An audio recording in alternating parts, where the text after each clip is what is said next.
My name is Leroy Jackson, Jr.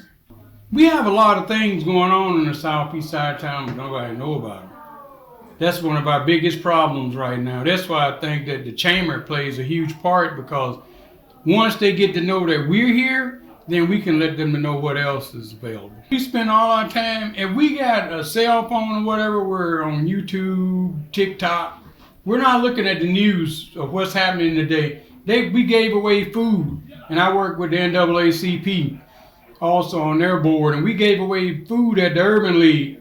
People didn't even know that we were doing it because it was in the newspaper and on TV, but everybody's got cable now, so they don't watch the news. They don't watch, so nobody knows. Definitely no one reads the paper. So they don't know what's going on unless somebody tells them, or unless you put it on Facebook. We need to create a social media outlet. In all of the organizations right now, just like the chamber, we have a website. We're creating ways, something that might catch their eye.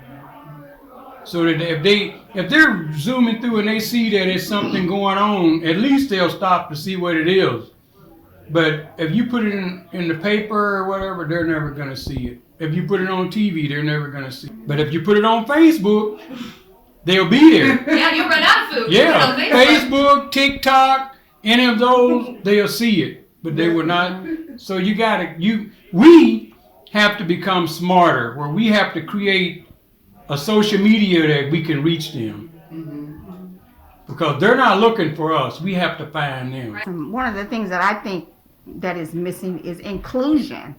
A lot of times on a larger scale, things go on in the city, we're not included. Things are put in place that's not for us. And that's pretty obvious because we're not included. We're not at the table. We're not where the decisions are being made. So it's pretty obvious that we're not included. So I think inclusion, even though it's hard to miss people, they know where to find us when they need our votes.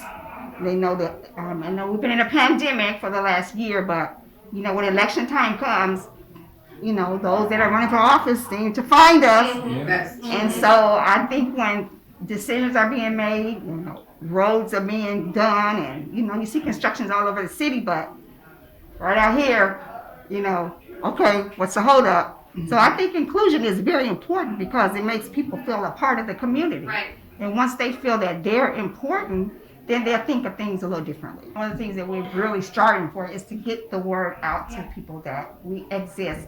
And, events like this is an awesome way to do that. And, like Leroy said, we need to meet people where they're at. And if they're on Instagram, if they're on Facebook, then we have to meet people where they're at. And a lot of times that's difficult to do, or sometimes it's uncomfortable to do. We talk about the digital divide and all of those things, but my mother is 99. She does Facebook every day, all day long. She knows more about what's going on than I do. So, we can't use age as an excuse. We can't use technology as an excuse. We just have to meet people where they're at. We have to get all of the organizations. We got all these black organizations, NAACP, Urban League, now we're the Black Chamber. We have all these black organizations, but we're not working together. We're in our own little silos, doing our own little thing. The Black Chamber has stood up, and we're inviting all of these organizations, Community Foundation, we're inviting all these different organizations to come in and sit down at the table with us so we can find out what they have that we can use to give to the people.